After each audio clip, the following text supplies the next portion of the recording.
2장 1절에서 9절까지 말씀입니다.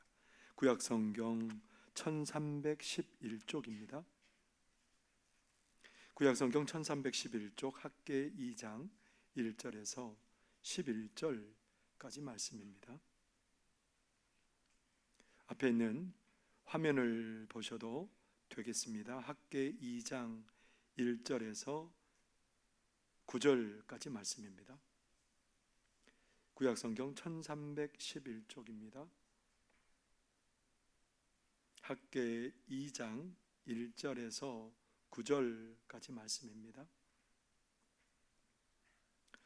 이제 제가 하나님의 말씀을 봉독하겠습니다. 하나님의 말씀을 경청하시기 바랍니다. 일곱째 달 곧 그 달 21일에 여호와의 말씀이 선지자 학계에게 임하니라. 이르시되 너는 스알디엘의 아들 유다 총독 스룹바벨과 여호사닥의 아들 대제사장 여호수아와 남은 백성에게 말하여 이르라. 너희 가운데 남아있는 자 중에서 이 성전의 이전 영광을 본 자가 누구냐? 이제 이것이 너희에게 어떻게 보이느냐? 이것이 너희 눈에 보잘것없지 아니하냐? 그러나 여호와가 이르노라. 스룹바벨아, 스스로 굳세게 할지어다. 여호사닥의 아들 대제사장 여호수아야, 스스로 굳세게 할지어다. 여호와의 말이니라. 이 땅 모든 백성아, 스스로 굳세게 하여 일할지어다. 내가 너희와 함께 하노라. 만군의 여호와의 말이니라. 너희가 애굽에서 나올 때에 내가 너희와 언약한 말과 나의 영이 계속하여 너희 가운데에 머물러 있나니 너희는 두려워하지 말지어다. 만군의 여호와가 이같이 말하노라. 조금 있으면 내가 하늘과 땅과 바다와 육지를 진동시킬 것이요 또한 모든 나라를 진동시킬 것이며 모든 나라의 보배가 이르리니 내가 이 성전의 영광이 충만하게 하리라. 만군의 여호와의 말이니라. 은도 내 것이요 금도 내 것이니라.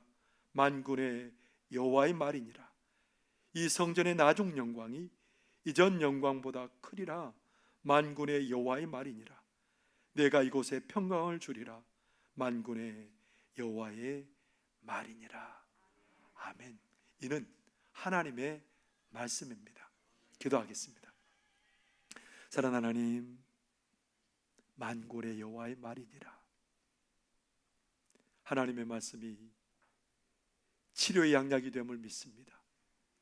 하나님의 말씀이 위로가 됨을 믿습니다. 하나님의 말씀이 능력이 됨을 믿습니다. 하나님의 말씀이 지혜가 됨을 믿습니다. 하나님의 시간 우리 하나님의 말씀을 들을 때에 그 말씀이 벽에 박힌 못처럼 단단히 우리 심령에 박혀지게 하여 주옵소서. 그래서 이 말씀이 순간순간마다 시시때때로 하나님 우리의 삶을 인도하게 하시고 주장하게 하여 주시옵소서. 말씀으로 말미암아 풍성한 열매를 복되게 맺어 하나님의 기쁨 드리는 저희들 되도록 도와주옵소서. 이 시간 사모한 심령에 하나님의 은혜와 복으로 채워주시고 하나님 답답하고 지치고 하나님 괴로운 심령에는 하나님 시원함을 허락하여 주옵소서. 예수님 이름으로 기도하옵나이다. 아멘. 오늘도 우리 하나님의 은혜를 사모함에 나온 사랑하는 성도님들에게 하나님의 위로와 평강과 기쁨이 가득하기를 바랍니다. 우리 한국이 올림픽 종목에서 가장 잘하는 종목이 있다면 아마 양궁일 겁니다. 이번 도쿄 올림픽에서는 양궁이 5개 금메달이 걸려 있었습니다. 남녀 개인전, 단체전, 그리고 혼성, 남자 여자 함께해서 이렇게 한 팀으로 나와서는 그런 혼성, 그렇게 해서 5개 금메달이 걸려 있었습니다. 여자 개인전에서 안산 선수가 출전을 했는데요, 준결승, 결승에 우리의 손에 땀을 쥐게 하는 그런 경기를 펼쳤죠. 양궁 경기는 5세트로 진행됩니다. 그래서 한 세트마다 3발을 그렇게 쏘게 되어 있는데요, 그 3발을 쏴서 점수가 높은 사람이 2점을 먼저 가지게 됩니다. 그런데 점수가 동점일 경우에는 1점 1점 그렇게 갖게 되어 있죠. 안산 선수가 결승전에 갔는데 5세트까지 화살을 다 쏘았는데 2사람이 동점입니다. 어떻게 해야 된대요? 두 사람이 동점이면 마지막 한 발을 쏴서 그 한 발이 얼마나 똑같은 시점을 10점을 쏴더라도 그 가운데 정중앙에 가까운 그 한 발을 쏜 사람이 금메달을 목에 거는 거예요. 그 한 발에 금메달이 걸려 있을 수도 있고 그 한 발에 승리가 될 수도 있고 아니면 실패가 패배가 될 수도 있습니다. 그런데 이 안산 선수가 그 한 발을 잘 쐈습니다. 그래서 준결승에도 결승에도 가서 결국은 금메달을 목에 걸었죠. 우리가 뭐 그 활 쏘는 게 쉽게 생각되지만 이게 70m예요. 70m. 얼마나 먼지 아마 육안으로 보기에는 그 표적이 가물가물하게 보일 겁니다. 근데 거기에 화살을 쏴서 가운데를 맞춘다는 게 이게 보통 일이 아닙니다. 제가 쏘면 아마 그 네모 판에도 안 들어갈 거예요. 멀리 벗어나서 어디로 갔는지만 화살은 못 찾을 거예요. 그런 거를 양궁 선수들은 계속해서 한 발에 집중하는 거예요. 이 한 발에 모든 게 달려있다고 생각하고 피나는 훈련을 하는 겁니다. 얼마나 가운데를 집중해서 잘 맞추느냐. 이번에 텔레비전에 그 양궁 금메달을 딴 선수들이 이제 토마토를 맞히더라고요. 방울토마토를 실에 매달아서 맞추는데 그걸 어떻게 맞춰요? 근데 맞추더라고요. 더 신기한 건 그 방울토마토를 좌우로 움직이게 해놓고 그것을 맞추더라니까요. 얼마나 열심히 그것을 훈련을 했는지. 이 선수들은요 이제 그 훈련을 하다 보면 가끔은 쉬잖아요. 그런데 그렇게 쉬면 근육이 약해져서 정확하게 그 관역을 못 맞춘답니다. 그래서 양궁 선수들은 금메달을 따고 나서도 훈련하고 또 시합 전에도 훈련하고 계속해서 훈련한대. 무슨 훈련이에요? 그 사람들은 관역을 잘 맞추는 훈련. 오늘 이 자리에 계신 우리 성도님들은 뭘 초점으로 그렇게 맞추려고 애를 쓰고 살아갑니까? 뭘 맞추려고 애쓰고 살아가세요?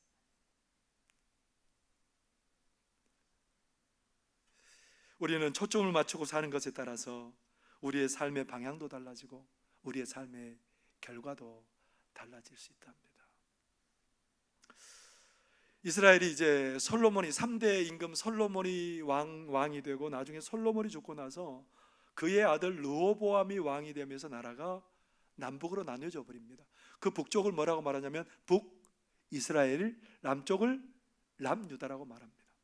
그런데 주전 722년에 북이스라엘은 아수르라는 나라에 망하게 되지요. 그리고 주전 586년에 남유다도 바벨론이라는 나라에 망하게 됩니다. 근데 나라는 늘 망하게 돼 있죠.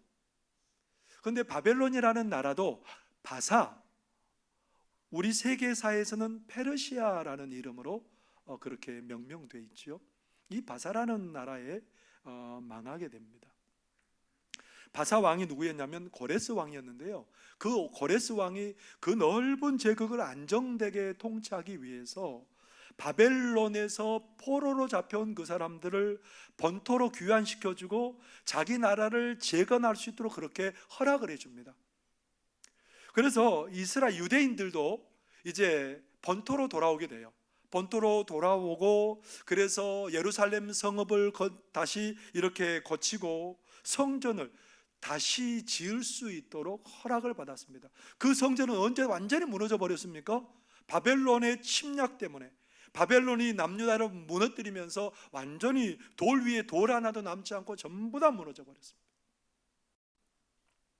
그랬는데 바사 왕 고레스가 가서 그거 다시 건축하라는 겁니다. 그것을 건축하고 그렇게 해서 하라고 하는데 이제 4,000명 정도 되는 포로들이 귀환을 했어요. 스룹바벨을 위시해서 4,000명 정도 사람들이 그렇게 귀환을 해서 이제 성전 건축을 하려고 합니다. 성전 기초를 놨어요. 그런데 거기에 사는 사마리아 사람들, 유대인과 이방인의 혼혈인 사마리아 사람들이 뭐라고 말하냐면 우리도 이 성전을 짓는데 참여하게 해다오, 그렇게 부탁을 하는 겁니다. 그러니까 유대인들은 뭐라고 말하냐면 순수 유대인의 혈통이 아닌 너희들과 함께 그 일을 할 수 없다는 거예요. 그래서 사마리아 사람들이 방해하기 시작하는데 너무너무 힘든 거예요. 사마리아 사람만 방해하는 게 아니라 주변의 민족들이 약탈을 하고 괴롭힙니다. 뿐만 아니라 자연재해가 일어나고요, 그리고 연이은 그런 작물들을 재배하는데 흉작으로 말미암아 이 백성들이 너무너무 힘들어지기 시작한 겁니다. 그러니까 성전을 건축한 일을 중단하게 됐습니다. 몇 년 동안 중단을 하게 됐냐면 16년 동안 중단을 하게 되었습니다. 16년 동안 자기가 먹고 사는 일에 집중하고 성전 짓는 일은 이제 까마득하게 잊어버리고 살아가는데 학개라는 선지자가 딱 나타나서 그렇게 이스라엘 백성들에게 하나님의 말씀을 전합니다. 학개가 계속해서 하는 말이 뭐예요? 만군의 여호와의 말이니라. 이 하나님의 말씀을 전하면서 그 하나님의 말씀이 뭐냐면 너희들이 지금까지 무엇에 초점 맞추고 살았느냐 이거예요. 이스라엘 백성들이 포로에서 귀환할 때는 어떤 것에 초점을 맞췄냐면 하나님, 우리는 하나님께만 초점 맞추고 살기를 원합니다. 성전을 잘 짓기를 원하고요, 하나님의 말씀 붙들고 내가 그렇게 하나님 중심으로 살겠습니다, 그렇게 결단하라고 돌아왔는데 상황이 만만치 않은 거예요. 사마리아 사람들이 방해하고요, 주변의 여러 민족들이 괴롭히고요, 자연재해가 생기고요, 연이은 흉작 때문에 이스라엘 백성들은 뭐하고 살아요? 내 한 목숨 건사하기도 힘듭니다. 하나님, 내 문제 처리하고요. 맞는 얘기잖아요. 상식적인 얘기잖아요. 아니 지금 내가 먹고 살기도 힘들고 내가 살아가기도 힘드는데 하나님, 성전 짓는 게 그렇게 급한 거 아니잖아요. 내 식솔들 챙겨야 되고 내 식솔들 중에 굶는 사람 없어야 되고, 이게 하나님 상식적인 일 아닙니까? 그런데 하나님께서 학개를 통해서 너희들이 무엇에 초점 맞추고 사는지 돌아보라는 겁니다. 그러면서 학개서 1장 4절에 이렇게 말씀하고 있습니다. 이 성전이 황폐하였거늘 너희가 이때 판벽한 집에 거주하는 것이 옳으냐? 판벽한 집이라는 그 판벽하다라는 말은 빈 공간을 덮어 가리는 행위, 오늘 이 본문의 말씀에 보면 지붕을 덮는 행위를 얘기를 하는 거예요. 그래서 이 말씀을 다시 번역해 보면 이렇게 번역할 수 있습니다. 너희들이 너희 자신들을 위해 지붕이 있는 반듯한 집에서 거할 때냐? 하나님, 상황이 어려운데 당연히 그런 거 당연한 거 아닙니까? 상식에 이끌려 사는 그런 모습이라는 겁니다. 하나님께 초점을 맞춰 살기로 다짐했던 그 사람들이 그런 초점을 버리고 상식에 초점을 맞추고 살아가고 있다라는 겁니다. 그러면서 하나님께서 학개를 통해서 다시 한번 물어보시는 겁니다.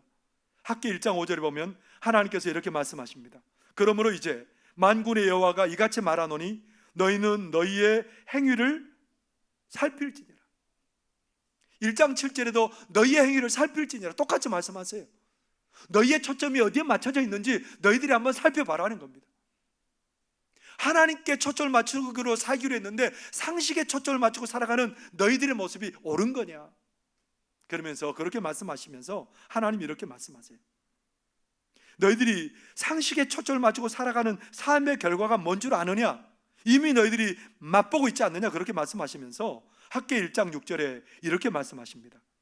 너희가 많이 뿌릴지라도 수확이 적으며 먹을지라도 배부르지 못하며 마실지라도 흡족하지 못하며 입어도 따뜻하지 못하며 일꾼이 싹쓸 받아도 그것을 구멍 뚫어진 전대에 넣음이 되니라.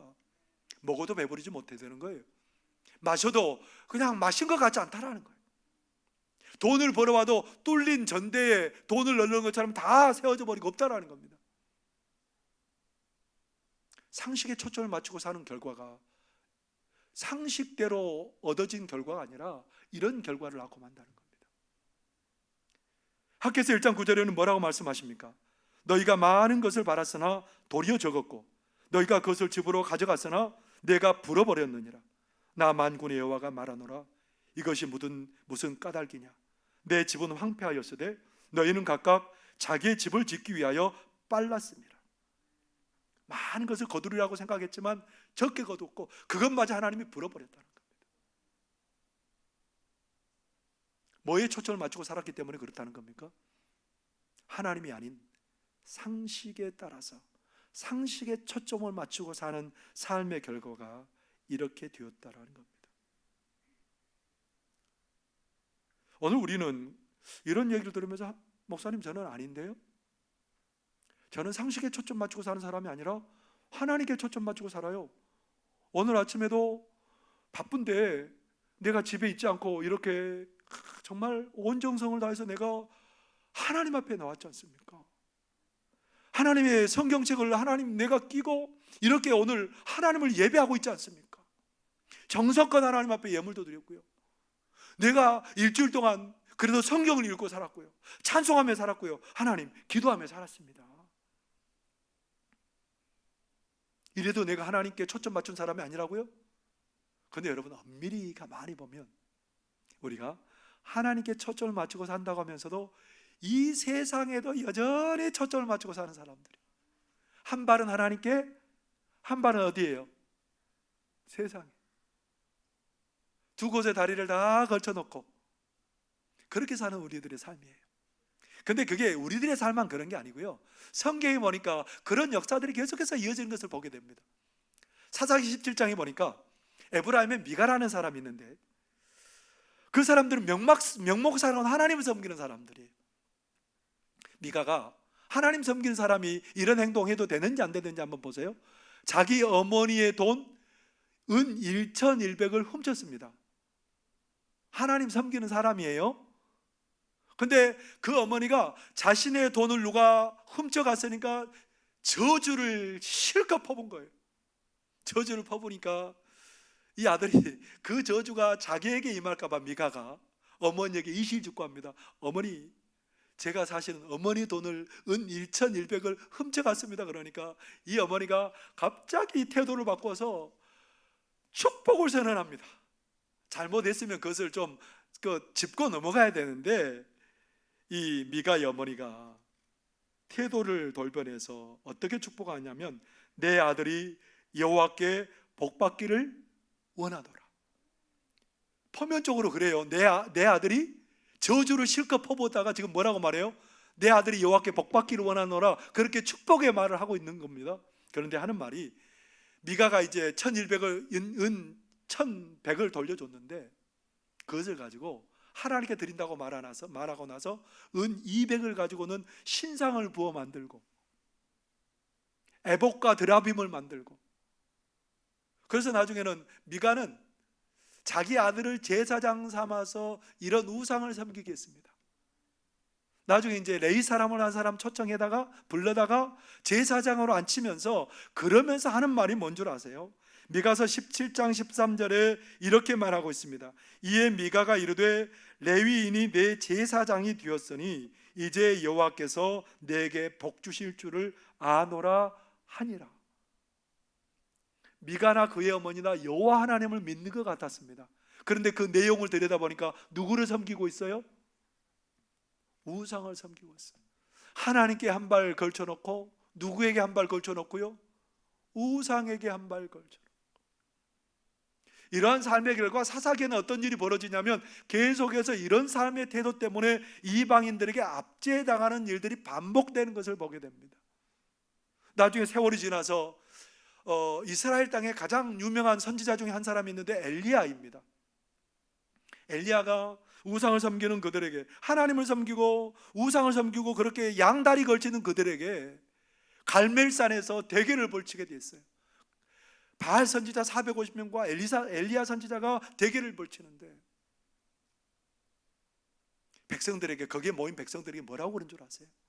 열왕기상 18장 21절에 보면 이렇게 말합니다. 엘리야가 모든 백성에게 가까이 나아가 이르되 너희가 어느 때까지 둘 사이에서 머뭇머뭇하려느냐. 여호와가 만일 하나님이면 그를 따르고 바알이 만일 하나님이면 그를 따를지니라 하니 백성이 말 한마디도 대답하지 아니하는지라. 뭐 하고 있었다라는 거예요? 두 사이에 머문하고 있었다는 거예요. 하나님을 섬기는 것도 아니고 우상을 섬기는 것도 아니고 어디에 있는지, 도대체 이 사람이 세상에 속한 사람인지 하나님께 속한 사람인지 어디에 초점을 두고 사는 사람인지 모르겠다라는 겁니다. 어떻게 됐을까요? 3년 6개월 동안 비가 안 옵니다. 사람들도 죽어나가고요, 짐승들도 죽어나가고요, 물이 없어서 기근 중에 그렇게 고통을 당하게 되었답니다. 하나님께서는 그래서 너무너무 아픈 마음으로 이스라엘 백성들에게 너희들이 초점을 어디에 두고 사느냐 한번 저희들이 점검해 봐라는 거예요. 세상에 초점 맞추고 살아가느냐, 상식에 초점을 맞추고 살아가느냐, 하나님과 세상에 양다리를 거치고 살아가는지, 나들이 어떤 삶을 살아가는지 살펴보라는 겁니다. 여러분, 하나님께 초점을 맞추는 일이 쉽지 않습니다. 나도 모르게 양다리 거칠 때가 있다는 거예요. 하나님께 초점을 맞출 수 있는 것은 신앙의 부단한 훈련이 없으면 절대로 하나님께 초점을 맞출 수 없습니다. 그렇기 때문에 우리는 하나님께 초점을 맞추기 위해서 신앙의 부단한 그런 훈련이 필요하다는 겁니다. 왜냐하면 하나님께서는 그 일이 가장 복된 일인지 알기 때문입니다. 우리에게 부담을 주기 위해서 그렇게 하는 것도 아니고요, 우리를 잘못되게 하기 위해서 그렇게 하는 것도 아니고요, 하나님께서 오늘 학계 선지자를 통해서 유대인들에게 강조하고 또 강조하는 것은 너희들의 초점이 하나님께 있느냐 이거예요. 너희들의 초점이 어디에 있느냐는 거예요. 오늘 학계 선지자를 통해서 하나님께 초점 맞추라는 겁니다. 하나님이 어떤 분임을 알라는 겁니다. 우리 하나님이 도대체 어떤 분이에요? 우리 하나님은 모든 것을 주관하신 하나님이라는 거예요. 학계 2장 6절 7절을 보면 이렇게 말씀하십니다. 만군의 여호와가 이같이 말하노라. 조금 있으면 내가 하늘과 땅과 바다와 육지를 진동시킬 것이요 또한 모든 나라를 진동시킬 것이며 모든 나라의 보배가 이르리니 내가 이 성전의 영광이 충만하게 하리라. 만군의 여호와의 말이니라. 하나님께서 고레스 다음에 일어난 왕이 신통치 않아요. 곳곳에 그러한 통치력이 전달되지 않기 때문에 이스라엘 백성들이 성전을 짓고 그러한 일들이 완공되지 못한 겁니다. 그런데 하나님께서 세상을 요동치게 하셨습니다. 그래서 누구를 바꿔요? 왕을 새로 세워요. 왕을 새로 세우는 일이 쉬운 일이 아니거든요. 그런데 하나님께서 다리오를 세웁니다. 다리오에게 강한 통치권을 갖게 하셔서 다리오 임금 때 이스라엘 백성들이 뭘 하기 시작하냐면 다시 학계 선지자의 그런 얘기를 듣고 성전을 다시 짓기 시작합니다. 4년 만에 16년 동안 그쳐졌던 성전이 4년 만에 지어집니다. 누구를 통해서요?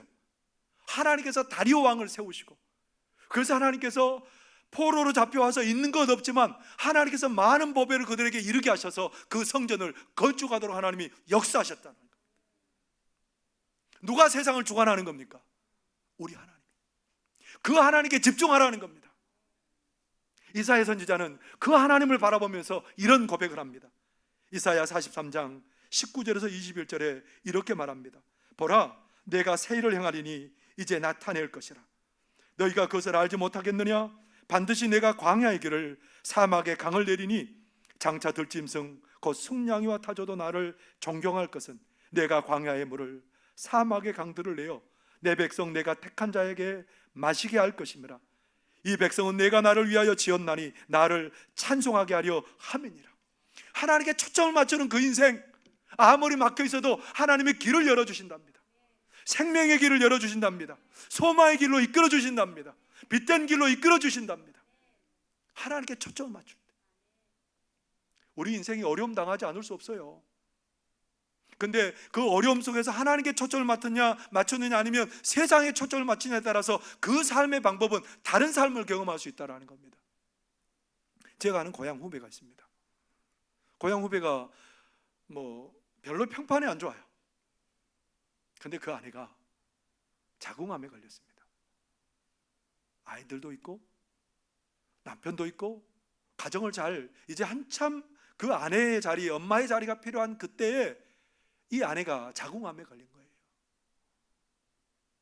하늘이 노래지는 그런 경험이죠. 근데 그때 그 가정이 예수 믿기로 한 거예요. 하나님께 초점을 맞추기 시작한 거예요. 하나님께 나갔습니다. 하나님께 기도합니다. 간절히 기도합니다. 어떤 일이 벌어졌을까요? 하나님께서 자궁암을 치료해 주십니다.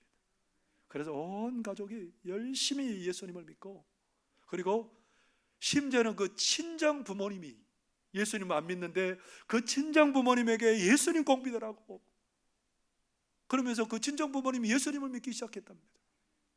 근데 이 후배의 행동이 옛날 행동하고는 다른 거예요. 전혀 다른 삶을 산 거예요. 누구에게 초점을 맞추니까요? 하나님께 초점을 맞추는 순간 삶이 변하고요, 기적을 경험하고요, 생명을 경험하고요, 그런 놀라운 역사가 일어나게 되는 줄 믿습니다. 그래서 하나님께서 오늘 학계를 통해서 하나님께 초점을 맞추고 살아라, 하나님을 바라봐라, 오늘 학계를 통해서 계속해서 거듭거듭 강조하고 계시는 거예요. 그런데 제가 아는 어떤 사람이 있습니다. 그런데 이 사람은 세상에 관심이 너무너무 많아요. 강직성 척추염이 생겼습니다. 강직성 척추염이 뭐냐면 불치병이에요. 점점 더 이게 척추가 굳어져서 마음대로 움직이지를 못하는 거예요. 고개도 마음대로 못 돌리고요, 나중에는 온몸을 이렇게 돌려야 고개가 돌아갈 정도가 되는 겁니다. 스테로이드제가 들어있는 그 강하게 스테로이드가 들어있는 약을 오랫동안 복용해야 되고요, 그러는 가운데 몸이 망가지고 말도 안 듣게 되는 그런 과정을 거치게 됩니다. 두려워하고 있는 거예요. 그냥 내 몸이 앞으로 그 약을 먹어야 되고 견뎌야 되고, 그리고 내 몸이 점점 더 그렇게 굳어지게 될 것이고,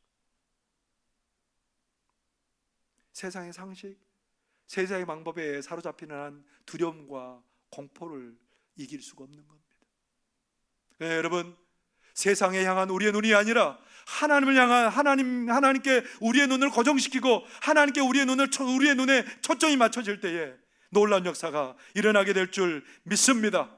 하나님께 초점 맞추라는 거예요. 하나님께 초점 맞출 때 어떤 일이 벌어진다는 겁니까?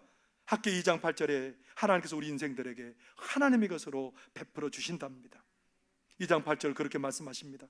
은도 내 것이요 금도 내 것이라 만군의 여호와의 말이니라. 우리가 가장 원하는 게 뭐예요? 은도 갖고 싶고 금도 갖고 싶고 많은 물질을 소유하고 싶은 게 우리들의 마음 아닙니까? 풍성해지고 싶은 게 우리의 마음 아닙니까? 그런데 누가 주시겠다라는 겁니까? 하나님께 초점을 맞추는 그에게 하나님이 부족함 없이 주실 줄 믿습니다. 그래서 히브리서 11장 6절에 뭐라고 말씀하고 있습니까?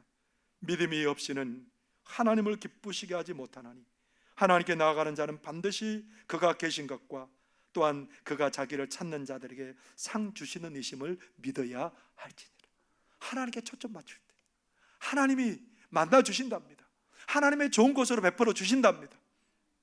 요셉이라는 청년을 우리는 잘 알지 않습니까? 청소년 나이에 형들에게 미움을 받아서 애굽에 팔려왔습니다. 근데 그의 초점은 항상 어디 있습니까? 승승장구하고 있고 잘 나가고 있는데도 보디발의 아내가 그를 눈여겨보고 그를 사랑할 만큼 그렇게 됐는데도 요셉은 어디에 초점 맞추고 있습니까? 나는 하나님께 범죄할 수 없습니다. 하나님께 초점 맞추고 있어요.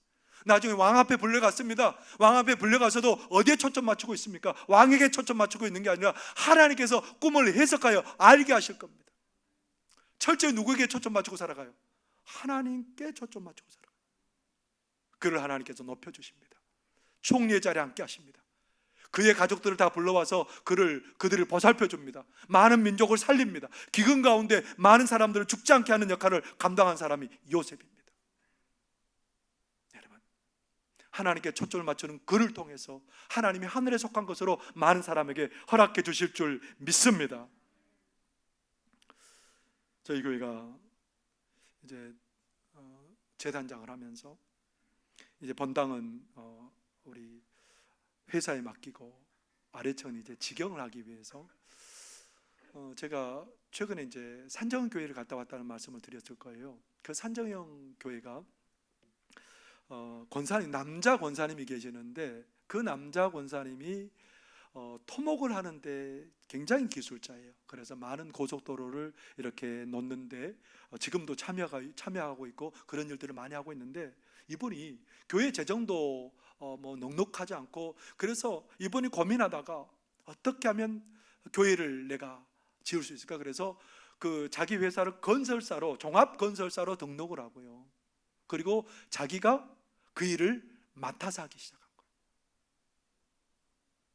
그래서 그 교회가 500석 정도 규모 되는 교회로 지어졌는데 4분의 3 정도 되는 비용을 가지고 교회를 완성할 수 있었습니다. 어떻게 보면 3분의 2 정도 되는 비용 가지고 지었다고 할 수 있겠군요. 이 권사님은 뭐냐면 하나님께 초점 맞추고 사는 거예요. 내가 손해가 되어도 하나님의 이 전을 아름답게 하나님께 지어드리기를 원합니다. 그리고 지금도 하는 말이 뭐냐면, 목사님, 저는 어떤 교회 공사를 하면 입은 안 남기고 그 교회를 지으려고 지금도 제가 마음에 각오를 하고 살아갑니다. 얼마나 귀한 마음인지. 회사면 가장 우선이 뭐가 돼야 돼요? 임원을 남기는 게 우선이 돼야 됩니다. 근데 그분의 초점은 그게 아니에요. 하나님께 맞춰져 있는 거예요. 어떻게 하면 하나님을 기쁘시게 할까요? 어떻게 하면 하나님이 원하는 걸 할까요? 저는 이 회사를 하나님께서 크게 들어쓰시리라고 믿습니다. 하나님이 주시리라고 믿습니다. 왜냐하면 하나님께 초점을 맞추고 살아가고 있기 때문에 그렇습니다. 우리 하나님 오늘 학기를 통해서 너희가 하나님께 초점을 맞추라. 그러면서 우리에게 이런 약속을 주십니다. 학기 2장 9절의 말씀입니다. 이 성전의 나중 영광이 이전 영광보다 크리라. 만군의 여호와의 말이니라. 내가 이곳에 평강을 주리라. 만군의 여호와의 말이니라. 지금 짓는 성전 너무너무 천하고 보잘것없습니다. 솔로몬 때 지었던 성전은 얼마나 휘황찬란하고 멋졌는지 몰라요. 좋은 돌에 백향목 놀란 그 좋은 재료에 금으로 가득가득 싸고, 그런데 지금은 초라해요. 그런데 하나님이 뭐라고 말해요? 나에게 초점을 맞추면 지금 영광이 이전에 그 놀라운 영광보다 나중 영광이 더 크게 될 것이다. 하나님께 초점을 맞추면 보잘것없이 생각되지만 더 놀라운 영광을 누리게 될 것이다. 그러면서 하나님 뭐라고 말해요? 내가 이곳에 평강을 주리라. 평강이라는 말이 무슨 말이에요? 샬롬이에요. 샬롬은 어떤 말입니까? 부족함이 전혀 없는 온전하고 충만한 상태를 경험하게 하시겠다는 겁니다. 무슨 말이라고요? 부족함이 전혀 없는 온전하고 충만한 상태를 경험하게 하신답니다. 어떤 사람에게요? 하나님께 초점을 맞추고 사는 사람에게. 우리는 상식에 초점 맞추고 살 때가 있습니다. 하나님과 세상에 양다리를 거치고 살아갈 때가 있습니다. 그러나 학계를 통해서 오늘 우리에게 다시 한번 도전하십니다. 너희들은 하나님께 초점을 맞추고 살라. 그 사람마다 하나님의 부요하심을, 하나님의 능력을, 하나님의 자비와 사랑을 경험하고 살게 될 줄 믿습니다. 하나님께 초점을 맞추고 사십시다. 기도하겠습니다. 하나님 아버지, 고맙고 감사합니다. 하나님, 우리를 복되게 하기 위해서 하나님을 앙망하고 하나님께 초점을 맞추라고 하나님 우리에게 권면하고 계십니다. 하나님의 음성이 우리에게 들려지게 하여 주시고, 하나님께 초점을 맞추고 살기를 원합니다. 그래서 하나님이 약속하신 복을 누리며 살기를 원합니다. 하나님, 우리가 이 시간 결단하고 하나님께 초점 맞추고 살아가는 우리 모두가 되도록 도와주옵소서. 예수님 이름으로 기도하옵나이다. 아멘. 찬송 312장 찬송 부르겠습니다.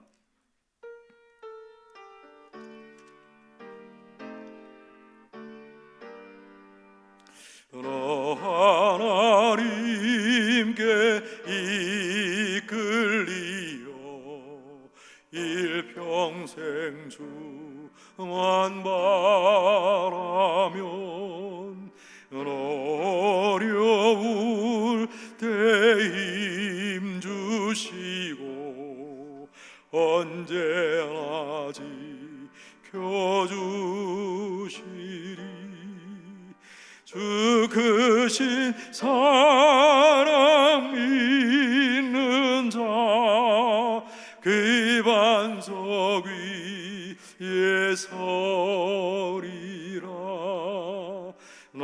설레는 맘 가다듬고 희망 중 기다리면서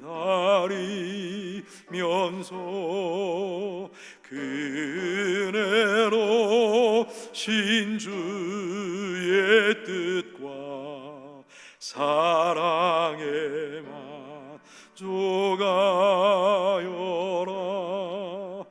우리를 불러 주신 주 마음에 소원하신다. 주 찬양하고 기도하며 내 본분 힘써다라. 주 약속하신 모든 은혜 내게서 이루어지리라. 잠되고 의지하는 자 주께서 기억하시리. 아멘.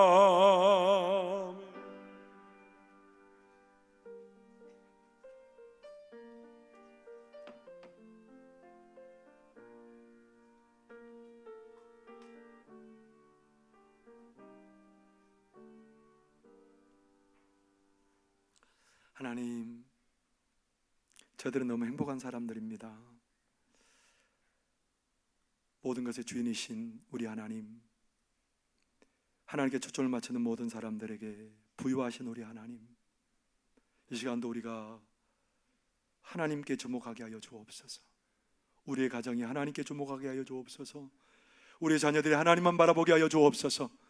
우리 구역들이 하나님만 바라보게 하여 주옵소서. 우리 사업의 터전이 하나님을 바라보게 하여 주옵소서. 우리 송악교회가 하나님을 바라보게 하여 주옵소서. 하나님께서 하나님이 약속하신 그 놀라운 은혜와 복에